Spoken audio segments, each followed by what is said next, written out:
Hello everyone, आप सबका law वाली के चैनल में स्वागत है। जैसे कि आप लोग बहुत ज़्यादा सुन रहे होंगे, हमारे जो क्रिमिनल लॉज हैं उनको चेंज कर दिया गया है, चेंज किया जाएगा। जो हमारे इंडियन पिनल कोड है IPC 1860 का, जो हमारा एविडेंस एक्ट, जो हमारा CRPC एक्ट है, इनको चेंज कर दिया जाएगा। उसमें क्या क्या इसमें चेंज किया गया है, क्या नहीं चेंज किया गया है, पूरा का पूरा जो भी चीज़ें हैं इसके अंदर, वो आज की वीडियो में हम लोग जानेंगे। ऐसी और भी इंफॉर्मेशन हमारे इस चैनल में दी जाती हैं जिससे आपको बेनिफिट होगा। और अगर आपको अच्छा लगता है तो आप हमारे इस चैनल को सब्सक्राइब कर लीजिएगा और शेयर भी कर दीजिएगा। चलिए आज हम लोग ये जानेंगे जो हमारे क्रिमिनल लॉज हैं उनमें क्या चेंजेस आए हैं और क्या क्या चीज़ें हुई हैं, जो कि हमारे ये पार्लियामेंट मानसून का सेशन चल रहा था, उसमें क्या बिल लाया गया है, क्या चीज़ें बात हुई हैं, वो आज हम इस वीडियो में जानेंगे। तो पहले हम लोग जानते हैं जो कि हमारा IPC है उसको बदल के क्या जो न्यू कोड आने वाला है उसका क्या नाम रखा जाएगा, जो हमारा इंडियन एविडेंस आने वाला है उसका क्या नाम रखा जाएगा, जो हमारा CRPC है उसका क्या नाम रखा जाएगा। तो पहला हम लोग जानते हैं जो हमारे IPC को बोला जाएगा भारतीय न्याय संहिता,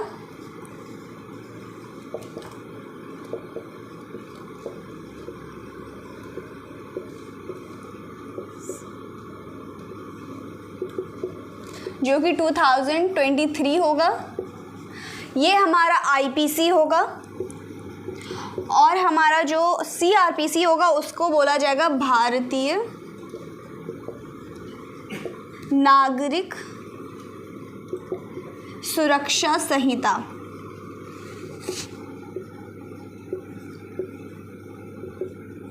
जो कि ये भी 2023 में होगा। जैसे हम लोग पढ़ते हैं ना IPC 1860, तो वैसे ही अब हम लोग पढ़ेंगे BNS 2023, ठीक है। और जो हमारा एविडेंस एक्ट है उसे हम भारतीय साक्ष्य संहिता पढ़ेंगे। संहिता क्या, बिल पढ़ेंगे, क्योंकि ये एक अभी तो फ़िलहाल एक्ट बना नहीं है, अभी इसको बिल ही बोला जाएगा क्योंकि पास तो हुआ नहीं है, अभी तो आया नहीं है, इसलिए हमारा जो ये होगा भारतीय साक्ष्य बिल 2023। तो जो हमारे जो लॉज हैं, क्रिमिनल लॉज हैं, IPC CRPC एविडेंस, उनका नया नाम हमारा ये होगा। अब ये जानते हैं इसमें जो इनमें चेंजेस आए हैं, कितने कितने चेंजेस आए हैं, पहले इसको जान लेते हैं। जो हमारा ओल्ड IPC था उसमें अगर आपने पढ़ा होगा तो उसमें 511 सेक्शंस हैं, और जो अभी नया बना है उसमें 356 सेक्शंस हैं, ठीक। और जो हमारा CRPC है उसमें हम लोगों ने, अगर जैसे कि जो लॉ स्टूडेंट है उनको तो मालूम होगा, जो नहीं भी हैं उनको मैं बता देती हूँ। पहले इसमें 484 सेक्शंस थे, अब हमारे इस CRPC में जो हमारा होगा अब BNSS, तो उसमें हमारे 533, अब हमारे 484 की जगह 533 सेक्शंस हैं इसमें। और हमारा जो इंडियन एविडेंस एक्ट था उसमें पहले हमारे 167 सेक्शंस थे, अब ये हो करके 170 सेक्शंस हो गए। कई लोगों को लग रहा है जैसे कि जो हमारे बच्चे कि जो स्टूडेंट्स तैयारी कर रहे थे उनको ये इसमें बहुत ज़्यादा बहुत ज़्यादा कन्फ्यूजन आ रही है, बहुत ज़्यादा परेशान है कि भाई पूरा का पूरा ये चीज़ें बदल रही हैं तो हमारा क्या होगा। तो पहले इस चीज़ का सलूशन दे देती हूँ। जैसे कि अभी आप लोग किसी कॉम्पिटिटिव एग्ज़ाम की तैयारी कर रहे हैं तो ये अभी आया नहीं है, जब तक आ नहीं जाता है तब तक आप वही IPC, वही CRPC, वही इंडियन एविडेंस ही एक्ट पढ़ेंगे और वही ही एग्ज़ाम में आएगा। जब वो आ जाएगा, भले ही वो 6 महीने बाद आए, साल भर बाद आए, जब भी आए तो उसके बाद वो एप्लीकेबल होगा। जो अभी साल भर के अंदर के एग्ज़ाम है या जब तक नहीं आ रहा है तब तक के आप वो दे सकते हो बहुत फ्रीली, ठीक है। उसके बाद तो आपको पढ़ना ही पड़ेगा। पहले तो ये पहली बात हो गई, ठीक है। अब जैसे कि जो हमारे होम मिनिस्टर हैं, इसको मतलब कि ये जो पूरा चीज़ें बदलाव के लिए इन्होंने अपने पार्लियामेंट के मॉनसून सेशन में ये जो लास्ट डे पे ये अपना मतलब कि रखा था कि भाई इसको बदलना है।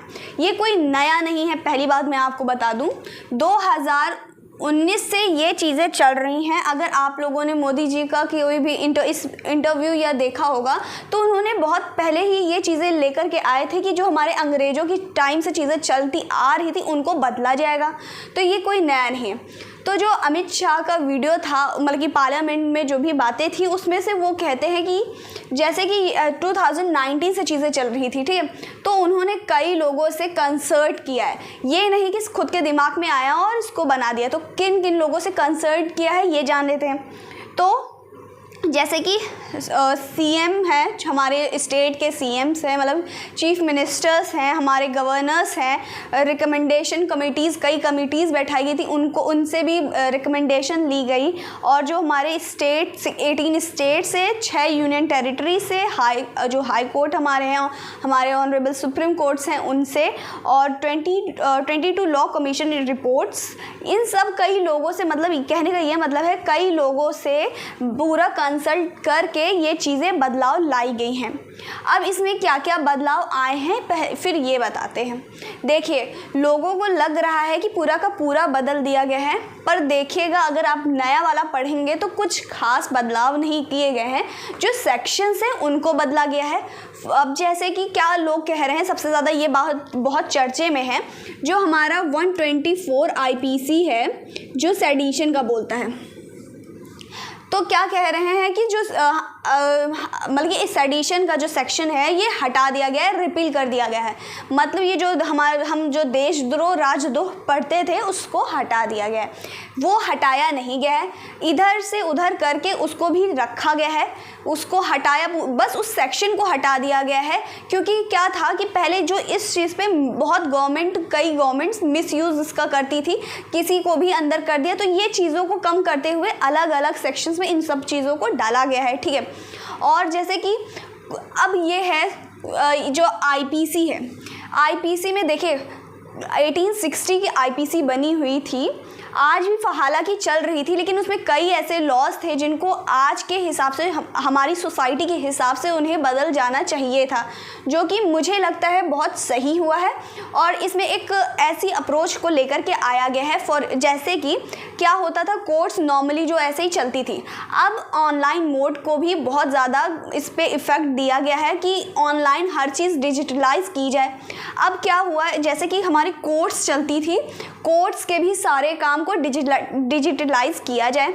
अब जैसे कि अमित शाह का जो वो था, मतलब जो भी उन्होंने पार्लियामेंट में बोला, उन्होंने ये भी बोला जैसे कि पहले क्या करेंगे अपने, मतलब कि स्टेट वाइज, मतलब कि पहले डिजिटलाइज करेंगे, फिर उसके बाद अब नीचे करते हुए सारी ही कोर्ट्स को डिजिटलाइज कर दिया जाएगा। तो ऐसे कई चीज़ें हैं। जैसे और नए मॉडर्न टाइम में जैसे अभी मॉब लिंचिंग का बहुत ज़्यादा शोर था, जिसके IPC में कोई भी प्रावधान नहीं दिए थे, जो कि इसमें अब ऐड किए गए हैं। उनकी सज़ा बढ़ाई गई, कुछ ऑफेंसेस हैं जिनकी सज़ा बढ़ाई गई है, कुछ ऑफेंसेस हैं जो कि पहले की ही तरह है। अब जैसे कि कई लोग कहते हैं कि कॉन्स्टिट्यूशन हमारा कॉपीड है, तो कोई नया चीज़ सोसाइटी में नहीं होता है, वही चीज़ होती हैं, उन्हीं चीज़ों को ही तो लाया जाएगा। अब उसको कॉपीड बोलो या कुछ भी बोलो। अब IPC में मर्डर का, मतलब कि मर्डर के लिए आपको लाइफ इम्प्रिजनमेंट है, तो मर्डर के लिए आप 2 साल थोड़ी ना कर सकते हो, तो आप मर्डर ही करोगे। तो चीज़ें वही हैं पर सेक्शंस अलग कर दिए गए हैं, ठीक है। और जैसे कि कुछ चैप्टर्स हैं जिन पे थोड़ा सा भाव ज़्यादा दिया गया है, जैसे महिलाओं और बच्चों पे होने वाले ऑफेंसेस को ये हमारे पहले चैप्टर में देने की बात की गई है ना। तो ऐसे ही चीज़ों को जैसे कि थोड़ा जैसे जो महिलाओं पे बात ज़्यादा की गई है, इनको ऐड किया गया। क्या होता था पहले, अपना जैसे क्या करते थे लड़के, अपना जो भी अपना मतलब कि कंसील करके कि मैं कौन से रिलीजन का हूँ या कुछ भी, अपना जो मतलब कि इमेज थी उसको छुपा करके वीमेन से रिलेशनशिप बनाते थे, फिजिकल रिलेशनशिप बनाते थे, उसके बाद वो छोड़ देते थे भैया कि अब भगवान मालिक। तो उसके बाद क्या करती थी महिलाएं कि उनके ऊपर रेप का इल्ज़ाम लगा दिया।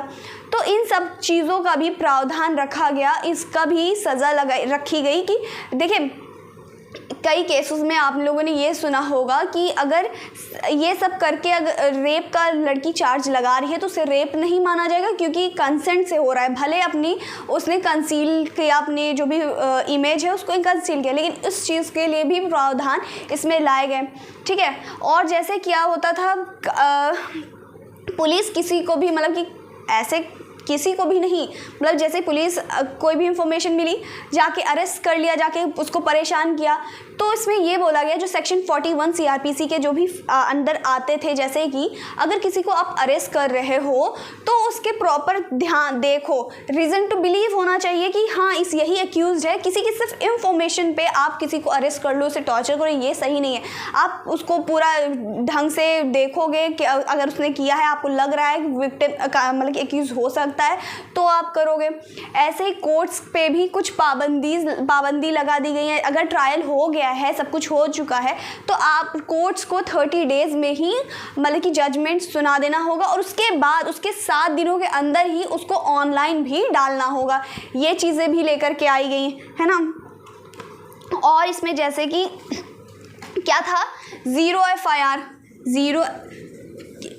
एफआईआर वो होता है कि हम कहीं भी अगर हम कहीं भी हैं, ऑफेंस कहीं भी हुआ हो, हम किसी भी एरिया में, किसी पूरे इंडिया में कहीं भी एफआईआर करा सकते हैं। तो ये ज़ीरो एफआईआर का प्रावधान लाया गया कि अगर हम कहीं भी बैठे हुए हैं, कहीं भी ऑफेंस हुआ हो, हम कहीं भी जा कर के इसकी रिपोर्ट करा सकते हैं। तो ये चीज़ें भी लाई गई है ना। और जैसे कि और इसमें ये बताया था कुछ, जैसे कि आप लोग देख रहे हैं सेक्शन 511 थे आईपीसी में, 356 बचे हैं, तो कुछ को हटाया भी गया है ना। तो कुछ जो हमारे पूरे हटाए गए हैं, कुछ 313 हमारे जो लॉस थे उनको हटाया गया। देखिए कल क्या था, पहले अडल्ट्री ऑफेंस होता था, अब अडल्ट्री ऑफेंस नहीं है, तो उसको हटाना तो ज़रूरी है ना। तो ये चीज़ें की गई हैं। और हाँ, हो सकता है बच्चे जो एग्ज़ाम देने वाले थे, आगे फर्दर पढ़ रहे थे, उनको हो जाएगी थोड़ा सा प्रॉब्लम, वरना ये तो बहुत ज़रूरी था इन सब में बदलाव होने के लिए। तो जो हमारे मतलब कि यही चीज़ें बदली गई हैं। और जैसे कि बहुत लोग डर रहे हैं, तो इसमें कोई बहुत ज़्यादा डरने वाली बात नहीं है। जो भी था कि इनको पहले हम लोग इस तरह से पढ़ते थे, अब हमें इस तरह में पढ़ना है, कुछ ज़्यादा बदलाव नहीं हुए हैं, बस चीज़ों को इधर से उठा करके उधर कर दी गई हैं, ठीक है। अब इसका जो मोटो था इस चीज़ को बदलने का, ये जान लेते हैं। तो जो हमारे पीएम है, उनका कहना था कि जो हमारा पुराना आईपीसी था उसमें जो कुछ चीज़ें जो अभी भी जो ब्रिटिश पार्लियामेंट के जैसी थी, तो उन सबको जो ब्रिटिशर्स की जो भी चीज़ें थी उनको हटाने के लिए ये हमारा नया पूरा लॉ को इंट्रोड्यूस करा गया है। अब इसको ही लागू किया जाएगा। और जो भी मतलब कि बच्चे तैयारी कर रहे हैं, अभी तो आप तैयारी करिए, अभी ये आया नहीं है, जब तक नहीं आया तब तक कोई भी एग्ज़ाम आप दे सकते हैं। और आपका क्या व्यूज़ है इसमें, जो भी हमारा ये चीज़ें चेंज हुई हैं, तो आप हमें कमेंट करके ज़रूर बताएं। आपको ये कैसा लगा, हमें लाइक शेयर कमेंट करिएगा, और सब्सक्राइब कर लीजिएगा, शेयर भी कर लीजिएगा। Thank you.